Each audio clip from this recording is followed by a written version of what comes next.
Olá, meus amados irmãos e irmãs, recebam a paz do Senhor. Como é bom estar de volta aqui com vocês, trazendo o comentário da Bíblia Sagrada.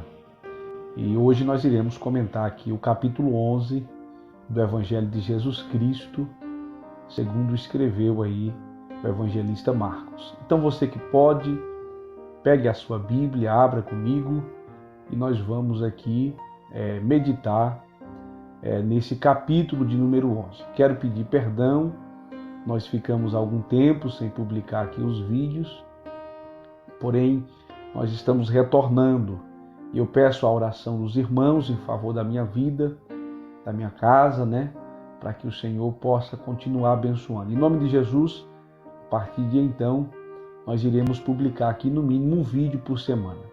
Então, como eu já falei para vocês em outros vídeos, a proposta não é a rapidez, também não é muito menos terminar a Bíblia em um ano, não. O nosso propósito aqui é uma leitura pausada, tranquila e que haja uma compreensão, tá certo? Então, por favor, pegue a sua Bíblia, abra comigo no capítulo 11 e nós vamos conversar dentro desse capítulo. E com certeza, exaurida aqui assuntos que vai somar aí para o teu crescimento espiritual, tá certo? Eu convido vocês, então, a que possamos conhecer um pouco mais o capítulo 11. O capítulo 11 de de Marcos, ele é composto por 33 versículos. E nós vamos trabalhar sobre as seguintes divisões. Primeira divisão, o triunfo ou a entrada triunfante de Jesus em Jerusalém. Do versículo 1 ao versículo 11. Nós vamos compreender o porquê dessa entrada tão marcante, tão triunfante. Então, do versículo 1 ao 11. Depois do versículo 12, 14 até o 26, nós iremos compreender a lição, ou quais são as lições acerca da maldição que o Senhor lançou sobre uma figueira. Qual o objetivo? O que nós podemos aprender sobre esse assunto? E também, em terceiro lugar, nós trataremos sobre a purificação do templo. Nós vamos ver que quando o Senhor adentrou em Jerusalém, ele adentrou disposto a enfrentar a hipocrisia, a enfrentar aquelas raposas, a enfrentar os lobos disfarçados de ovelhas. Então o Senhor Jesus tomou medidas um tanto que drásticas, um tanto que duras na ótica humana, porém de um cunho espiritual extraordinário. Nós vamos aprender sobre isso. E por último, o teste. Quero intitular assim, pois os líderes perguntaram para Jesus: com que autoridade tu estás fazendo ou tomando tais atitudes? Mas o Senhor não lhe responde, porque sabia que era uma armadilha em sua fala maliciosa e um tanto que cheia de pegadinhas. Então Jesus lhe responde ou lhes pergunta um outro assunto, colocando-lhes no canto da parede, sem deixá-los com resposta. Vamos lá? Então, nós trataremos aí sobre o triunfo, a árvore, o templo. Está aparecendo para você aqui o templo 2 vezes, então foi um erro meu, tá? Então, e depois o teste. Quando nós vamos falar do templo, vai ser do versículo 11, 15 a 19, tá? Depois, sobre o teste, que é do versículo 27 ao 33, ok? Então, anote aí, acompanhe comigo e nós vamos adentrar aí nesse comentário. Com certeza, o Senhor vai enriquecer a sua vida através desse conteúdo que é de muita importância para o nosso crescimento e para o nosso desenvolvimento espiritual. Tá certo, meus irmãos?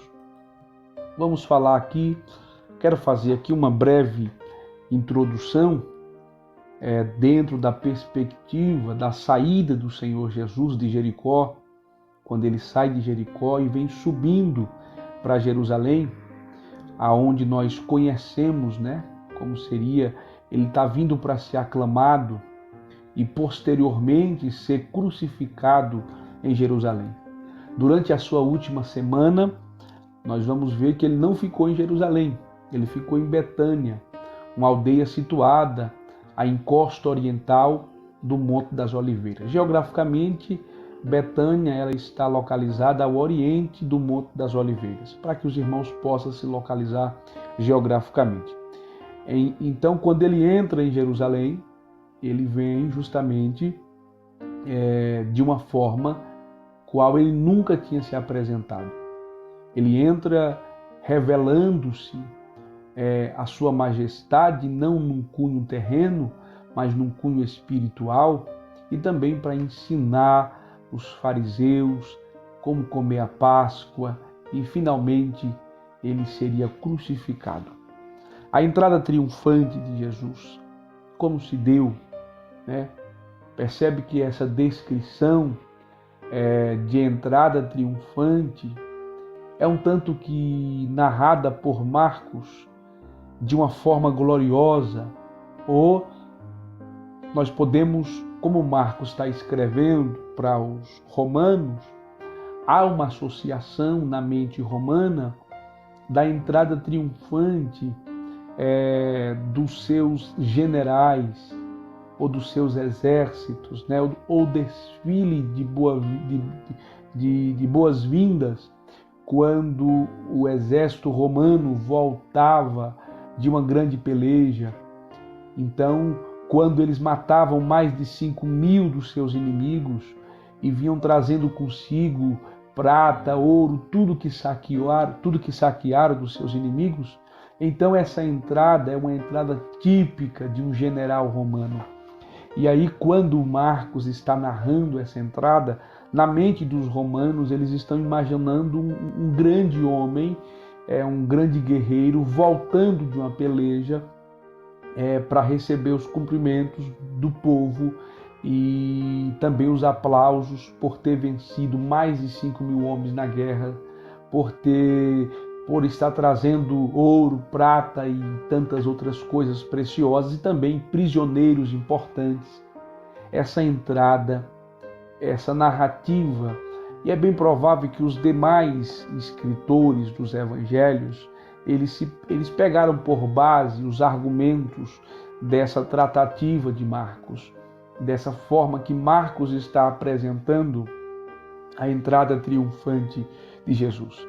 Então, só para que vocês compreendam, era uma entrada típica, um desfile típico de um general romano, quando estava voltando com seu exército, com muitas conquistas e com muitas mortes dos seus inimigos. Entendeu?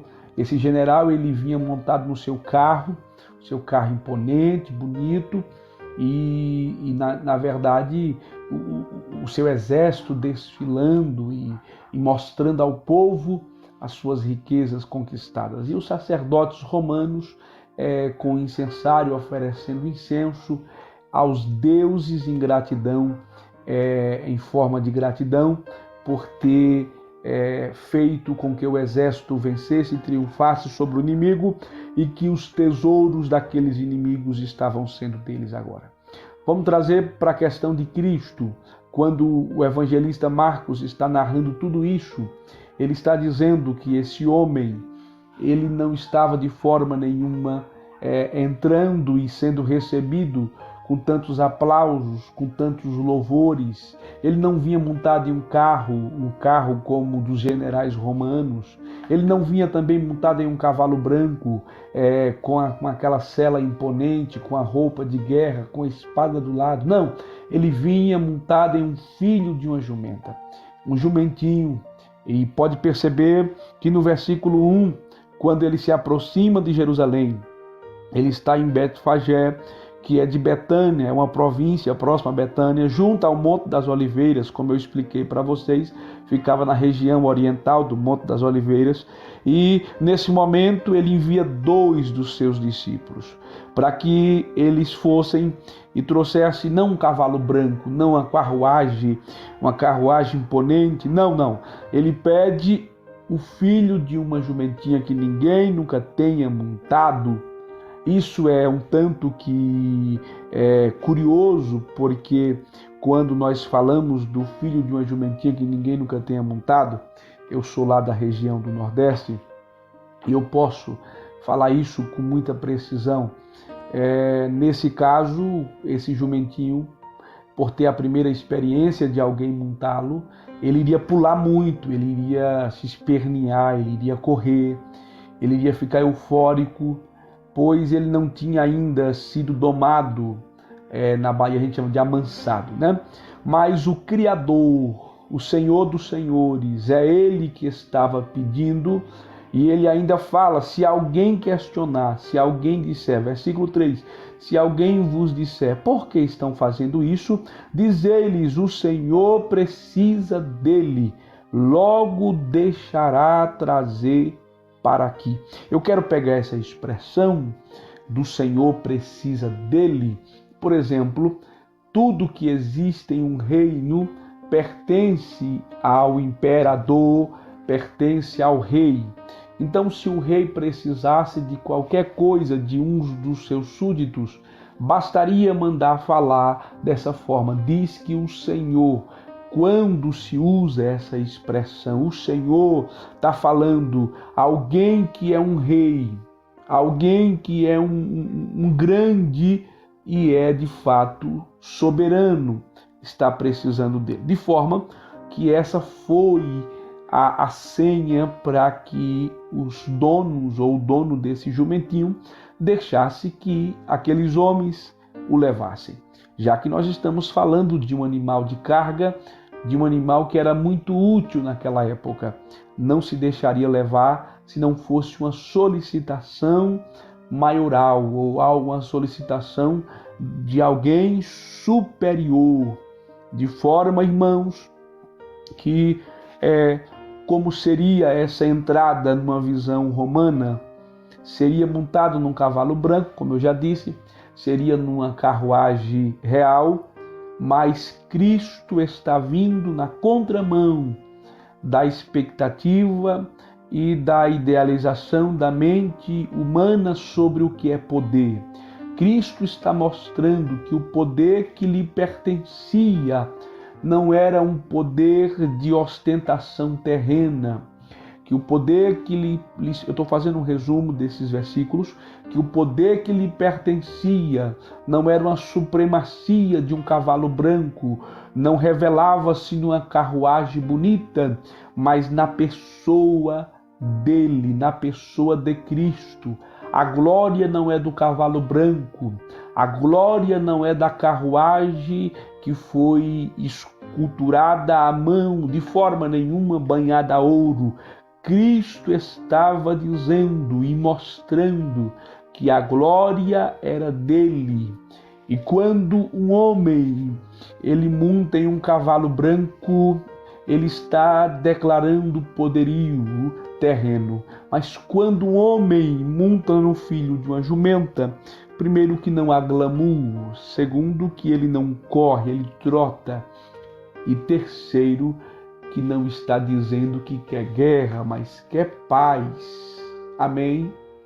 Então, eis o porquê do Senhor entrar, e o triunfo da sua entrada não estava sobre o que ele estava montado, mas sobre ele.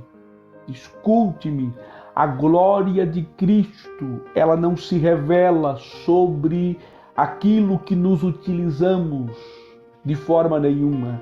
A glória de Cristo não se revela sobre a casa que moramos, sobre o carro que andamos, não, sobre a roupa que vestimos. A glória de Cristo se revela nele, quando ele habita em nós. A glória dele se revela.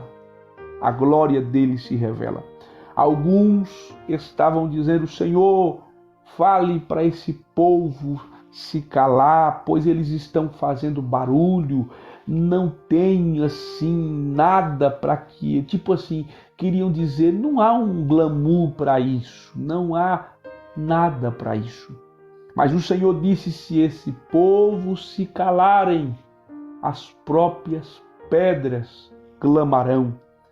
Eis o grande mistério do Senhor. Então o povo precisava clamar, gritar. Enquanto o povo gritava, o que o povo gritava? Versículo 8, né? Vai falar que o Senhor estendeu as vestes sobre o animal. E versículo 8 fala que muitos estendiam as suas vestes, se despindo da sua vaidade, se despindo do seu orgulho e colocando pelo caminho, dando a honra, dando a glória para aquele Cristo que estava vindo sobre o filho de uma jumenta. E outros cortavam os ramos das árvores e espalhava pelo caminho. Então tinha roupas pelo caminho, tinha galhos de ramos ou ramos pelo caminho. E aqueles que iam adiante, aqueles que iam na frente, que seguiam, eles diziam em uma só voz: Hosana, bendito é o que vem em nome do Senhor. Percebe que eles estavam reconhecendo que aquele que estava se apresentando, ele vinha em nome do Senhor. Ele vinha em nome do Senhor. Versículo de número 9 é que eu estou falando. Esse era um domingo, era o primeiro dia da semana, quando Jesus, daquela semana que Jesus seria crucificado. E havia uma grande festa. E por esse motivo estava vindo judeu de todas as partes do Império Romano para Jerusalém, estava vindo homens e mulheres de todos os lugares para celebrar a Páscoa, a festa do êxito, a festa da libertação, do êxodo. Então, quando eles se viram livres lá do Egito, então aquele é um período de festa, os homens estão vindo de todos os lugares e eles estão se reunindo em Jerusalém. Muitos já ouviam falar de Jesus, outros nunca tinham ouvido falar de Jesus, porém esse era um momento propício, era um momento bem propício para que Cristo reservasse essa sua entrada marcante. Percebe que o povo exclamava dizendo: Hosana, bendito que vem em nome do Senhor. Bendito o rei do nosso pai Davi, que vem. Percebe que eles estão vendo em Jesus, eles estavam enxergando em Jesus e estavam percebendo o cumprimento, ou se cumprindo o que está escrito em Zacarias, capítulo 9, versículo 9. Se você puder consultá-lo, e também o que está escrito em Salmos 24, versículo 7 a 10, e depois em Salmos 118, verso 26. A referência do reino de Davi deve-se às palavras de Deus a Davi em 2 Samuel, capítulo 7, versículo 12 a 14. A multidão percebeu o cumprimento desta profecia em Jesus, mas não entendeu aonde o reino de Jesus a levaria.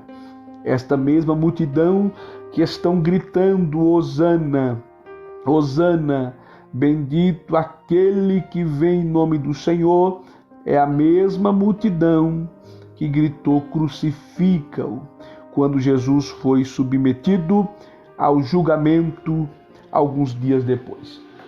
Percebe que nós precisamos e aprendemos aqui uma grande lição, uma lição extraordinária, que essa mesma multidão que está gritando Hosana, estendendo as suas vestes, cortando galhos e ramos e estendendo pelo caminho, é a mesma que gritou depois: crucifica-o.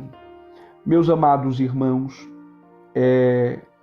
essa entrada triunfante de Jesus, contudo, também afrontou os líderes religiosos, desafiou, né? E percebe que foi a única vez que Jesus ele permite uma demonstração tão majestosa, tão barulhenta, uma apresentação onde os líderes que já estavam, os líderes religiosos, os principais, os príncipes dos sacerdotes, os escribas, né, os fariseus, os saduceus, eles já estavam tão perturbados, então agora eles ficaram mais perturbados ainda. Imagine o cenário comigo, é véspera de festa, uma grande festa, e o povo está com o coração festivo, mas os líderes estão tramando e procurando como matar Jesus.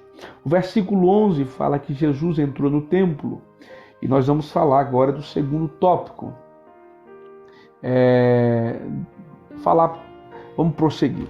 Quando Jesus, aqui nesse episódio, entre o versículo 11 a 21, nós temos dois acontecimentos que são pouco comuns, nós não vamos ver isso de uma forma repetitiva no ministério de Jesus, de forma nenhuma. O primeiro, nós vamos falar sobre a árvore, né? E fala que no dia seguinte, que era segunda-feira, Jesus saiu de Betânia e teve fome. O versículo 12 fala que ele saiu e teve fome, e vendo de longe, percebe que enxergaram de longe uma figueira que tinha muitas folhas. Percebe que essa figueira, ela tinha muitas folhas, então tinha uma aparência muito bonita, muito frondosa. Então percebe que eles foram até lá porque compreenderam que poderiam encontrar alguma coisa. E quando chegam lá não encontram nada naquela figueira, e não achando nada, Jesus, no versículo 14, isso é pouco comum você ver no ministério de Jesus, Jesus fala e disse à figueira: nunca mais coma alguém fruto de ti. Percebe? A figueira era fonte de alimento barato em Israel. Eu quero destacar sobre isso, que como havia também uma classe, uma massa muito pobre, a figueira era uma fonte de alimento barato. Desde o dia em que é plantado, o prazo para ela produzir é de 3 anos, né? E cada árvore normalmente produz um grande número de frutos, chega a produzir 2 vezes por ano. Então, durante 2 vezes por ano, ela produzia. Quando que ela produzia? No fim da primavera e no início do outono. Então, a figueira produzia no fim da primavera e no início do outono.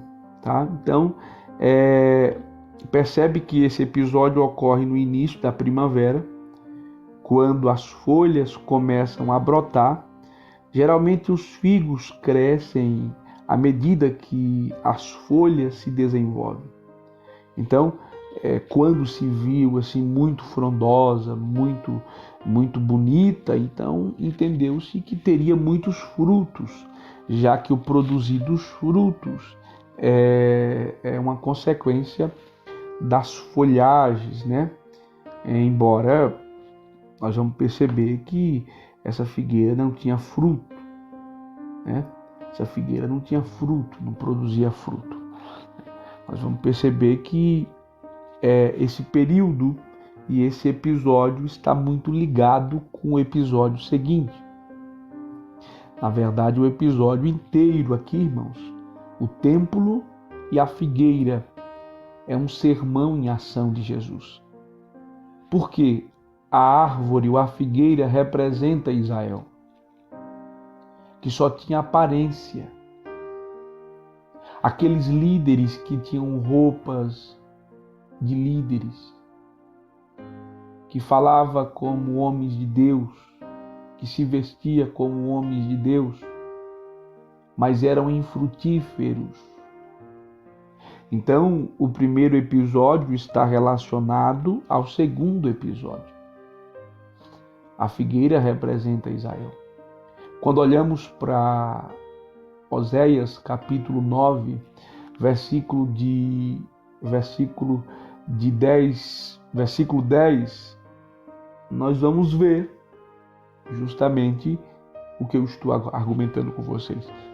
Percebe que ela não tinha ou não estava frutificando para a glória de Deus. Essa figueira também não estava frutificando para a glória de Deus.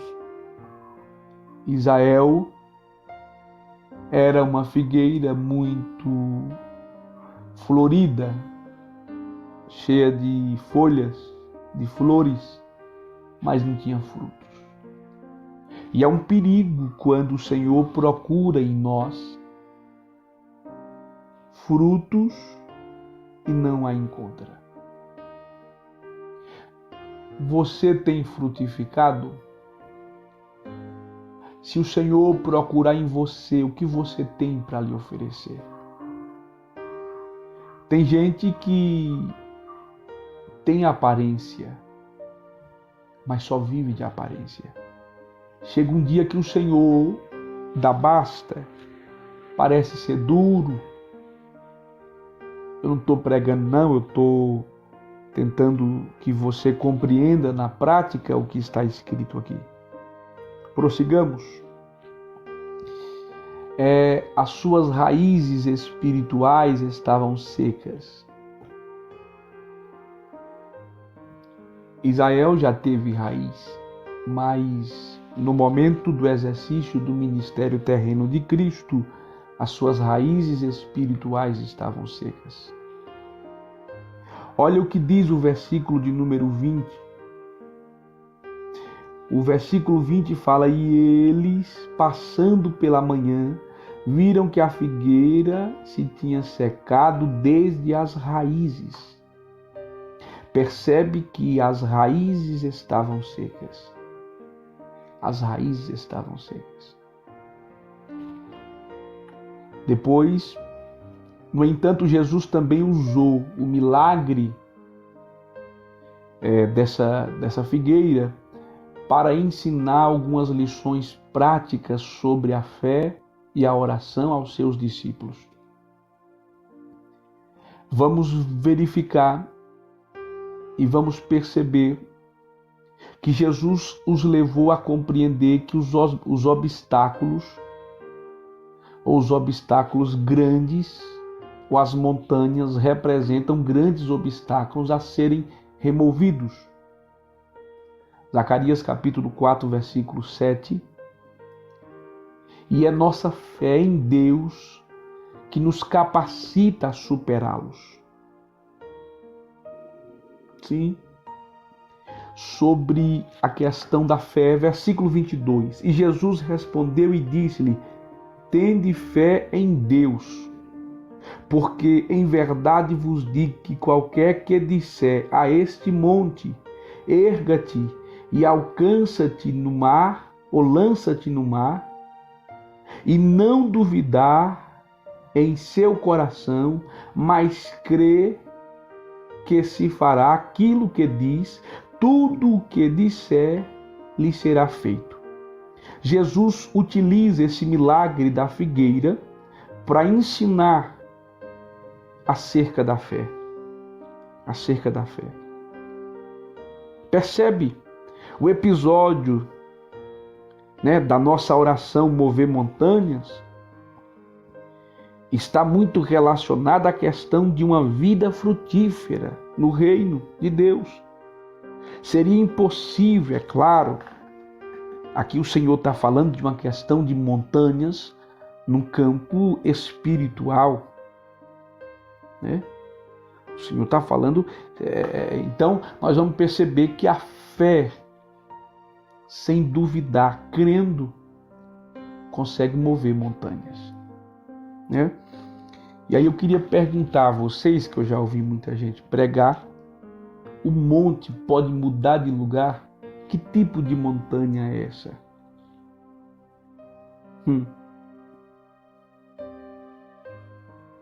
Isso aqui o Senhor está dizendo para eles que a fé e a oração pode romper as montanhas da vida infrutífera. Da vida infrutífera. Se você está tendo uma vida infrutífera, se você crer, orar, sem duvidar, Deus irá te fazer frutificar.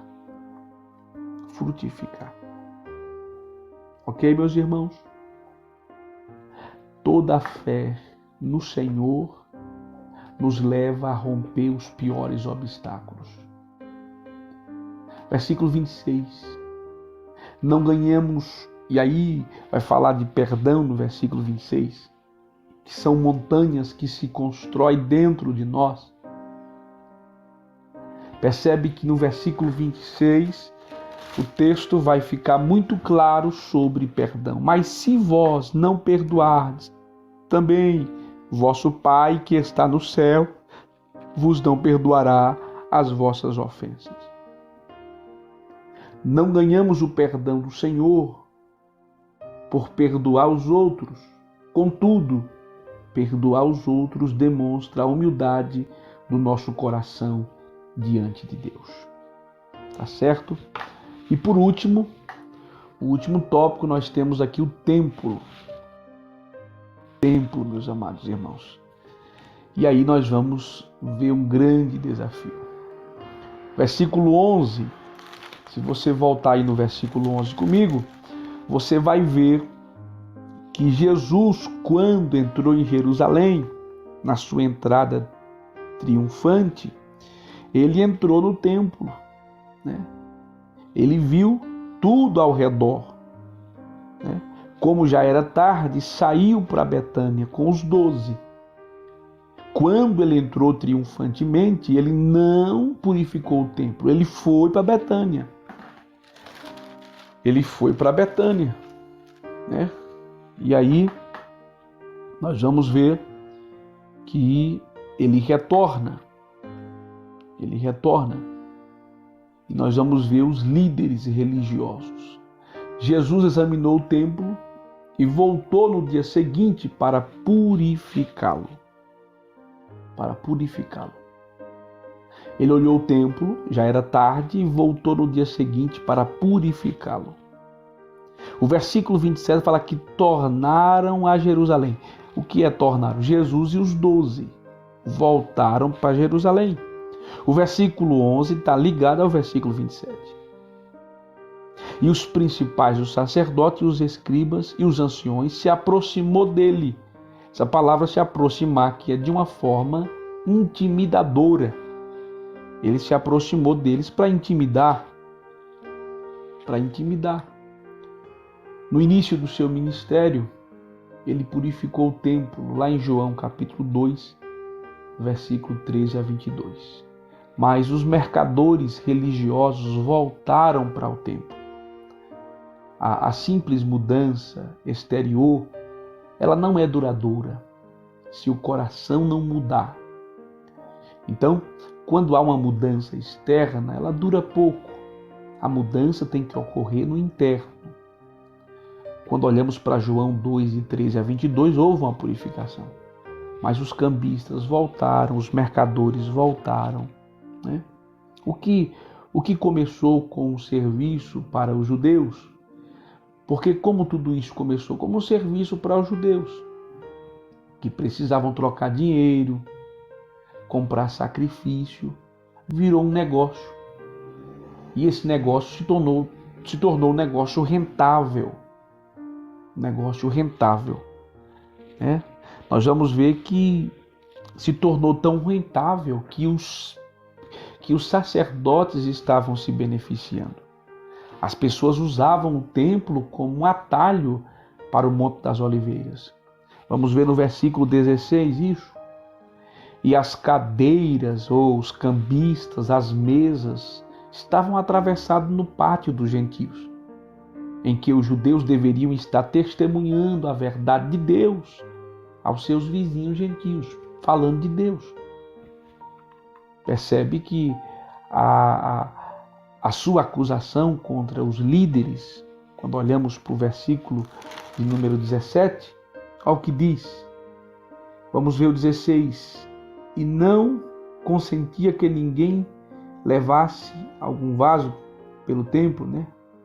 Versículo 17. E os ensinava dizendo: não está escrito, a minha casa será chamada por todas as nações casa de oração. Mas vós a tende feito covil de ladrões. O Senhor Jesus se irou, mas eu quero ressaltar que não pecou, né? É possível que uma justa indignação aconteça sem que haja pecado? Sim, é possível. Os cristãos têm o direito de aborrecer-se, ficar irritado, injuriar, né? Mas não pode pecar. Tem um salmo que diz: não deixa o sol se pôr sobre a sua ira. Né? Percebe que os cambistas, os mercadores faziam muitos negócios durante a Páscoa. Jesus está aqui num cenário de festa. Então o comércio aqui, imagina uma 25 de março, aqui em São Paulo, em período de Natal, em período de Ano Novo. É esse período aqui, imagina o templo, que era um lugar de oração, estava parecendo um shopping. Um monte de gente negociando, comprando e vendendo. Não era só os animais, os pombos, não. Era o meio que eles estavam se utilizando para profanar o santuário de Deus. Profanar. Muitas vezes percebe que esses cambistas, né, eles estavam até extrapolando. Não há tempo para eu entrar em detalhes com vocês, né? Mas Jesus fala aqui, ó, e os ensinava dizendo: não está escrito, a minha casa será chamada chamada por todas as nações casa de oração. Mas aqueles homens têm transformado em covil. Percebe que essa expressão de Jesus também foi usada por Isaías 56, do versículo 6 a 7. Também foi usado por Jeremias. Jesus estava irado, porque quando ele fala covil de ladrões e salteadores, está se repetindo o mesmo episódio lá atrás, aonde, na ausência de mantimento para os sacerdotes que comiam do altar, eles começaram a assaltar a beira da estrada e se esconder no templo, achando que o templo iria ocultar os seus delitos, os seus crimes. Jesus está repetindo o que já tinha sido falado por outros sacerdotes, por outros homens de Deus. De forma, irmãos, que está dentro do templo não oculta os delitos. Está dentro do templo não encobre a pessoa. De forma nenhuma, não lhe faz inocente frequentar uma igreja. Não lhe faz inocente pregar, cantar. O que o Senhor está dizendo que quando nós fazemos da casa de Deus um esconderijo, nós estamos fazendo da casa de Deus um covil de ladrões e salteadores. Mas o propósito não é esse. O propósito é que a casa de Deus seja conhecida de todas as nações como casa de oração. Isso é maravilhoso. A igreja não pode ser conhecida como um teatro. O templo não pode ser conhecido como um local de comércio, mas precisa ser conhecido por todos os homens, aonde Deus fala e aquele povo fala com Deus. O que Jesus falou aqui foi uma expressão de Isaías também. Foi uma expressão de Jeremias, indignado com os sacerdotes que abandonaram a adoração a Deus e transformaram a casa de Deus em um comércio. Lugar de ladrões, percebe? Esconderijo de criminosos. Os líderes abandonaram a adoração e começaram a se utilizar do santuário para encobrir os seus pecados. E por último, quero tratar com vocês, nós vamos ver aqui, e os escribas Versículo 18, antes de eu tratar do próximo tópico, versículo 18. Os escribas e os principais sacerdotes, tendo ouvido isso, buscavam ocasiões para matar. Percebe que a fraqueza, a limitação, o medo, achar que é superior, não querer ser confrontado, é melhor matar o confrontador do que confrontar encarando a verdade. Percebe que eles queriam matar. Mas eles não, por que eles não matavam ali, não acabavam com Jesus? Porque eles temiam o povo. Esses homens, eles têm duas preocupações. Primeiro, consigo mesmo, e depois com seu nome diante do povo. Eles não estão preocupados com o povo. Eles estão preocupados em perder a popularidade como homens injustos. Esses dias me perguntaram por que eles estavam preocupados com o povo. Então eles pensavam no povo. Não, eles não pensavam no povo, eles pensavam neles. Porque se eles matassem Jesus, o povo iria ficar contra eles e eles iriam perder o afago, a popularidade, os aplausos. Jesus falou no capítulo 22 do Evangelho de Mateus que eles eram ladrões, que nem entravam no reino e nem deixavam os outros entrar. Eram homens que eram raposas disfarçadas de ovelhas. Eram como serpentes que andavam sobre a relva com leveza em suas palavras. Mas eram homens maus. Eles não estão preocupados com o povo, com o bem-estar do povo. Estão preocupados como eles ficariam a sua popularidade diante do povo. Percebe? Versículo 19. Sendo já tarde, saiu para fora da cidade. Percebe que o povo admirava Jesus acerca da sua doutrina. Porém, eles tinham medo disso. Sendo já tarde, Jesus saiu para fora da cidade. Nós vamos ver, irmãos, que os líderes, a partir do versículo 27,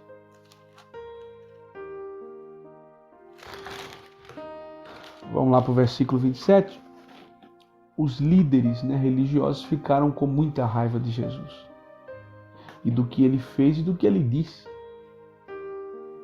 E o versículo 27 fala que, tornando a Jerusalém e andando ele pelo templo, os principais, os sacerdotes, os escribas, os anciões se aproximaram.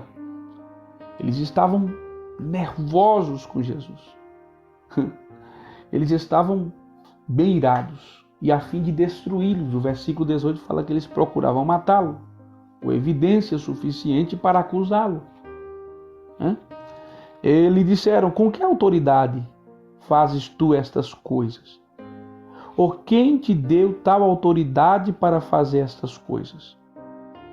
Eles estão interrogando Jesus e querendo saber com que autoridade Jesus estava fazendo aquilo. Os líderes religiosos perguntaram a Jesus quem lhe deu essa autoridade para expulsar os mercadores e os cambistas. A pergunta era uma armadilha, na verdade, viu, irmãos? Se Jesus dissesse que sua autoridade vinha de Deus, eles tinham um motivo para acusá-lo de blasfêmia. Mas se ele dissesse que sua autoridade vinha dele mesmo, ele seria considerado um fanático. Então eles encontrariam guarida para poder acusá-lo diante do povo. Então, para expor aí, seus verdadeiros motivos, Jesus, conhecendo seu coração, Jesus o confrontou com outra pergunta a respeito de João Batista. E quando Jesus lhe confronta a respeito de João Batista, o silêncio dos líderes, percebe que eles ficam em silêncio. Eles ficam calados. O silêncio provou que não estavam interessados na verdade, mas simplesmente desejavam ficar livres de Jesus, que enfraquecia a autoridade deles. Versículo 28, Jesus responde e diz: também eu vos perguntei, ou vos pergunto uma coisa, responde-me. Então, versículo 30, O batismo de João era do céu ou dos homens? Respondei-me.